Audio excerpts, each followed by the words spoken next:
Perkenalkan, kami guru penggerak Angkatan 11 SMP Negeri 23 Kota Surakarta. Saya Ade Ayustina Kinari. Dan saya Maili Banada. Kami akan melakukan wawancara demonstrasi kontekstual modul 3.1 bersama Kepala Sekolah kami, Ibu Sri Rahayu, Sarjana Pendidikan, Magister Pendidikan. Selamat sore Ibu. Selamat sore Bu Adi dan Bu Mai. Ya. Di sini saya ingin mengajukan beberapa pertanyaan. Mohon maaf jika mengganggu waktunya Ibu sedikit ya, untuk mengajukan pertanyaan. Langsung saja Bu, untuk pertanyaan pertama, selama ini bagaimana Ibu dapat mengidentifikasi kasus-kasus yang merupakan dilema etika atau bujukan moral Bu? Ya, setiap hari itu pasti ada kasus atau peristiwa-peristiwa di mana kita harus mengambil keputusan. Nah, untuk mengidentifikasi dari dilema etika itu bila mana ada kasus di mana terlibat lebih dari satu pihak yang dua-duanya tampaknya secara moral benar. Nah, itu yang termasuk diindikasi sebagai kasus dilema etika. Sedangkan kalau bujukan moral itu berarti kasus di mana yang satu benar, satu salah. Itu lebih jelas. Untuk pertanyaan kedua Bu, selama ini bagaimana Ibu menjalankan pengambilan keputusan di sekolah Ibu, terutama untuk kasus-kasus di mana ada dua kepentingan yang sama-sama benar atau sama-sama mengandung nilai kebajikan? Ya, dalam menjalankan keputusan, nomor satu harus merujuk pada regulasi yang berlaku. Ya, regulasi yang terkait apa? Apakah tentang jam kerja, apakah tentang seragam kerja, tentang tugas pokok dan sebagainya. Regulasinya apa? Kemudian yang kedua, kita berpandangan secara komprehensif. Jadi kita tidak hanya melihat dari satu sisi, tapi dari juga sisi-sisi yang terkorelasi di dalamnya, sehingga saat mengambil keputusan sedapat mungkin dampak negatif itu diminimalisir. Kemudian yang ketiga Bu, langkah-langkah atau prosedur seperti apa yang biasa Ibu lakukan selama ini Bu? Ya. Jadi untuk saat menyelesaikan kasus yang terkait dilema etika, berarti kita harus mengumpulkan informasi tentu saja. Nah, informasi itu minimal dari 3 pihak yang berbeda kepentingan. Kita kumpulkan informasi, setelah itu kita konfirmasi karena belum tentu setiap informasi itu benar. Kita kumpulkan, kemudian kita petakan dampak positif, dampak negatif, keuntungan, kerugian seperti itu. Setelah itu baru kita putuskan seperti apa putusan. Lanjut Ibu ya, untuk hal-hal apa saja yang selama ini Ibu anggap efektif dalam pengambilan keputusan pada kasus dilema etika Bu? Ya, hal yang efektif itu adalah yang pertama berkomunikasi secara terbuka, secara jujur. Dengan begitu akan sangat mempermudah kita di dalam menyelesaikan efektivitas kasus ini. Ya, berkomunikasi secara terbuka. Fokus pada kasus apa ini? Fokusnya ke sana, jangan lari atau melebar kemana-mana ya. Fokusnya itu, kita pandang itu, walaupun di kanan kiri depan belakang itu juga kita pertimbangkan, tapi ada fokusnya. Dan berikutnya adalah pendekatan secara objektif, not like all this. Untuk Bu Lika dilanjut. Ya, terima kasih Bu Ade. Ibu, seperti halnya dengan Bu Ade, ada banyak hal juga dalam wawancara ini yang ingin saya ketahui lebih banyak tentang dilema etika ya Ibu. Salah satunya adalah di sini hal-hal apa saja yang selama ini merupakan tantangan dalam pengambilan keputusan pada kasus-kasus dilema etika. Ya, tantangan yang dihadapi itu sering adalah regulasi itu bertemu dengan rasa kemanusiaan. Lah itu yang menjadi tantangan, pertimbangan yang kadang agak lama, agak berat gitu. Jadi regulasinya seperti ini, namanya regulasi itu kaku, ya kaku, namanya aturan itu kaku, tidak bisa dibelok kemana-mana. Tapi manakala itu bertemu dengan rasa kemanusiaan, rasa kasihan, seandainya saya seperti itu, bertemu berkaitan dengan keluarga, nah itu tantangannya. Yang kedua desakan. Jadi mendesak begini, mendesak. Nah itu memaksa ya memaksa. Oke, untuk selanjutnya Ibu, apakah Ibu memiliki sebuah tata kala atau jadwal tertentu dalam sebuah penyelesaian kasus dilema etika, dan apakah Ibu juga menyelesaikan di tempat atau memiliki sebuah jadwal untuk menyelesaikannya? Bentuk atau prosedur seperti apa yang nanti akan Ibu jalankan? Ya. Kalau yang dimaksud dengan program untuk menyelesaikan dilema etika itu tidak dapat disusun programnya ya, karena itu kan kasusnya insidentil biasanya, sehingga untuk menyelesaikan apakah saat itu juga bisa diselesaikan atau menunggu atau bagaimana tergantung dari sifat kasusnya. Kalau sifat kasusnya dikatakan tidak begitu berat, sudah jelas ya bisa kita putuskan. Tetapi kalau sifat kasusnya itu menyangkut banyak pihak, kemudian banyak kepentingan, lah itu kita perlu berpikir lebih dahulu. Nah, sehingga dalam menentukan jadwal ya sesuai dengan kasus itu saat kasus itu datang. Berarti rata-rata semuanya mendadak ya, Ibu? Iya. Iya, Ibu. Lalu di sini ada lagi, Bu, yang membuat saya penasaran. Adakah seseorang atau faktor-faktor yang selama ini mempermudah atau membantu Ibu dalam pengambilan keputusan dalam kasus-kasus dilema etika? Ya, seseorang dalam hal ini seorang kepala sekolah itu bukan superwoman ya, jadi kadang butuh pertimbangan-pertimbangan dipandang dari guru yang senior yang kompeten, seperti itu didengarkan pendapatnya. Bisa juga untuk faktor yang menguntungkan itu mungkin di instansi lain yang serupa ada kasus seperti apa, itu juga menjadi rujukan atau referensi kita. Dan faktor lain yang menguntungkan adalah harus ini masuk faktor atau usaha ya, faktor juga ya, karena saya suka membaca. Nah, jadi itu kan menjadi satu referensi yang lebih luas untuk dapat menyelesaikan. Pengalaman banyak ya, Ibu, Ya. dari membaca. Bisa ditiru ini kita, Bu Ade. Saya udah pinter, Iya. suka membaca nih Bu Ade sama Bu Iya, Mai. Ibu. Ya. Nah, ini yang terakhir, Ibu, yang membuat saya sangat penasaran di sini. Dari semua hal yang telah disampaikan, pembelajaran apa yang dapat Ibu petik dari pengalaman Ibu selama menghadapi dilema etika? Oke. Hal yang paling penting adalah tidak tergesa-gesa mengambil keputusan. Ya. Karena pada dasarnya kalau saya itu spontan sebenarnya dulu soal bersama, tapi ternyata tidak semua bisa begitu. Jadi harus berpikir dulu. Makanya kan itu di papan kecil saya tulis think first. Ya, think first, think around. Jadi berpikirlah dulu sebelum kita mengambil keputusan, berpikirlah menyeluruh sebelum kita mengambil keputusan. Berarti pengalaman ya, Bu Ade, untuk kita, karena Ibu sudah banyak sekali mulai dari awal kita masih menimbanya pelan-pelan sekali. Oke, terima kasih Ibu. Kalau dari saya wawancara ini sangat membantu, beserta juga menambah pengalaman dan wawasan nanti bagaimana cara kami berpikir, bertindak dan mengambil keputusan ketika dilema etika ya, Bu Ade. Berarti kita yang namanya kehidupan tetap ada dilema etika, Iya. entah internal eksternal ya. Terima kasih Ibu, kalau dari saya cukup. Monggo Bu Ade. Terima kasih sekali Bu Rahayu untuk waktunya kami menyelesaikan tugas kami pada sore hari ini. Semoga wawancara ini bermanfaat. Yeay. Yeay, terima kasih Bu. Terima kasih Bu Ade.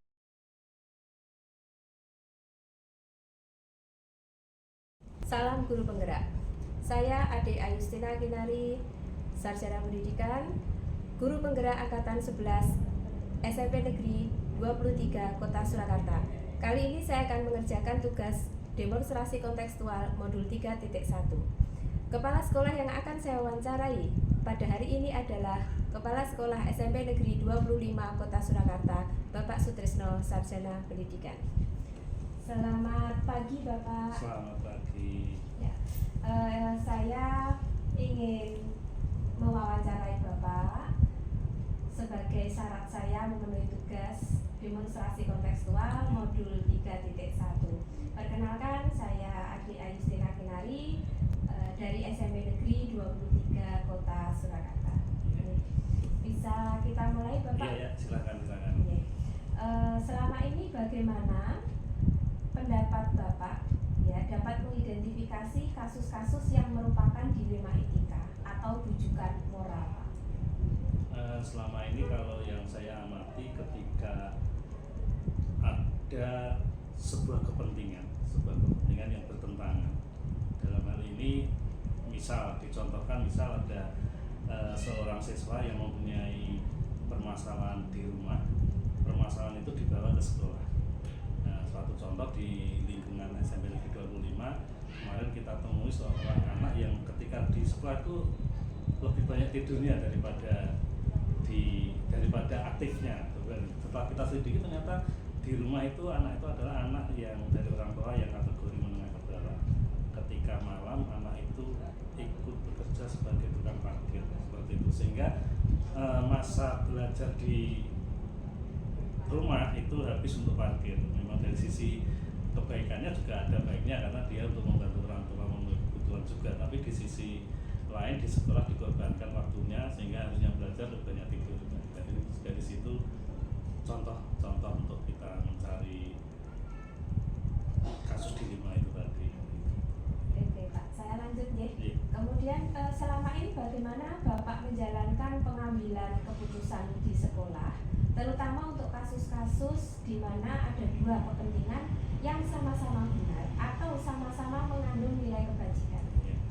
Kalau untuk mengambil keputusan pastinya tidak mungkin saya mengambil keputusan dari pihak saya sendiri. Pasti saya akan merangkul beberapa pihak yang terlibat. Mungkin kalau di pertanyaan dengan dua atau berapa pihak itu, kalau di sini di sekolah itu pasti banyak pihak. Ada pihak sekolah sendiri di situ, pasti saya akan melibatkan staf, waka dan sebagainya, wali kelas. Pihak di luar sekolah mungkin nanti akan ada orang tua dan sebagainya. Itu akan kita rangkul, kita bahas untuk memecahkan sebuah permasalahan yang ada. Kemudian langkah-langkah atau prosedur seperti apa yang biasa Bapak lakukan selama ini? Yang saya lakukan selama ini ketika ada masalah-permasalahan, yang pertama kita cari data dulu, kita inventarisasi data-datanya seperti apa. Kalau sudah kita dapat datanya, kita identifikasi masalah ini seperti apa dan untuk pemecahannya seperti apa, diidentifikasi, sehingga ketika sudah diidentifikasi baru kita mencoba untuk pemecahan masalah. Apakah harus diundang semua, apakah hanya cukup dengan wali kelas atau dengan waka kesiswaan, seperti itu. Jadi urutannya akan seperti itu.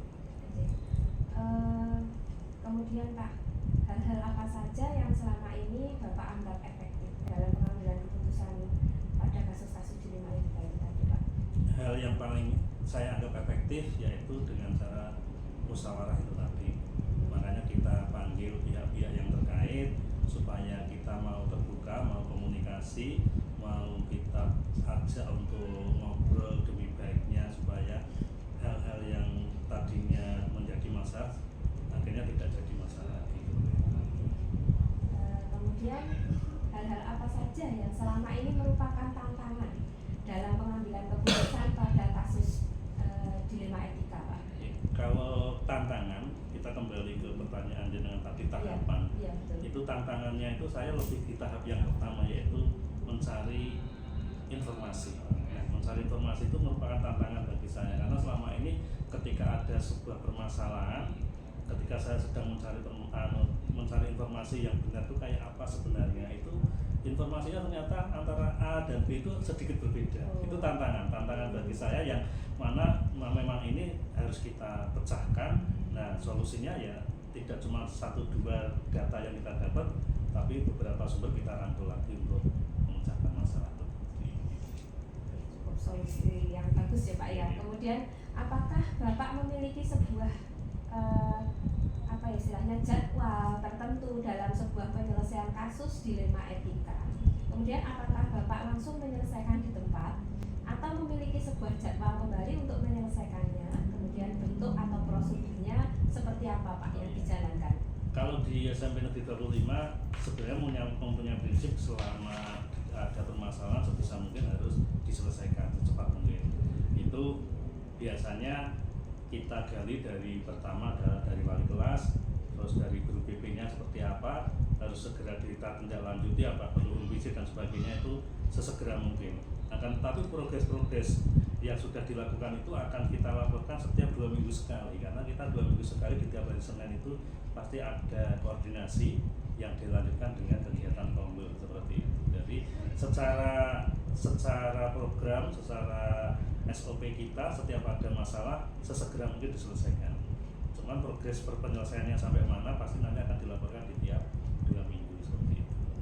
Dan setiap 2 minggu nanti ada penyelesaiannya seperti apa ya Pak, kita diskusikan. Oke. Kemudian saya lanjutkan, adakah seseorang atau faktor-faktor apa yang selama ini mempermudah atau membantu Bapak dalam pengambilan keputusan dalam kasus-kasus dilema etika? Bicara apakah ada seseorang yang seperti yang saya jawab tadi, jadi di dalam sekolah itu kepala sekolah tidak akan bisa berjalan kalau tidak ada sistem yang solid di bawahnya. Dan sistemnya itu apa? Yaitu wakil kepala sekolah. Di situ ada kurikulum kesiswaan, yaitu orang-orang yang selama ini saya anggap membantu, benar-benar membantu dalam penyelesaian masalah yang ada di SMP Negeri 20 ini. Seperti itu. Kemudian yang terakhir Pak, dari semua hal yang telah disampaikan, pembelajaran apa yang dapat Bapak petik dari pengalaman Bapak mengambil keputusan dilema etika Pak? Pembelajaran yang diambil adalah keterbukaan. Yang pasti setiap ada masalah harus kita buka, jangan sampai didiamkan, berencana diselesaikan sendiri yang akhirnya tidak bisa, jangan sampai seperti itu. Setelah itu adalah komunikasi. Keterbukaan dan komunikasi itu harus selalu kita jaga supaya segala sesuatu bisa diselesaikan dengan baik. Saya kepada orang tua pun juga demikian. Kemarin pada waktu sosialisasi program sekolah pun saya mengharap kepada orang tua, sekecil apapun masalah yang terjadi di lingkungan sekolah kita, jangan sampai diumbar keluar. Silakan kita diskusi di sini, kita selesaikan bersama. Suatu contoh saat ini di Kota Surakarta model ada banyak sekali, bukan banyak, Pemkot menyediakan yang namanya ULAS. Di situ memang tempat untuk pengaduan.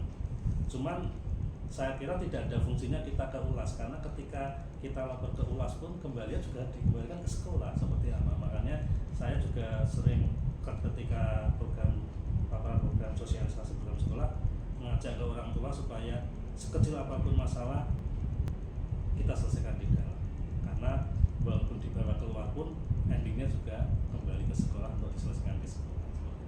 Jadi intinya pembelajarannya harus terbuka dan komunikasi. Terima kasih Pak untuk wawancara kita hari ini. Semoga dapat membantu, terutama membantu saya menyelesaikan tugas saya di demonstrasi kontekstual modul 3.1 mengenai dilema etika.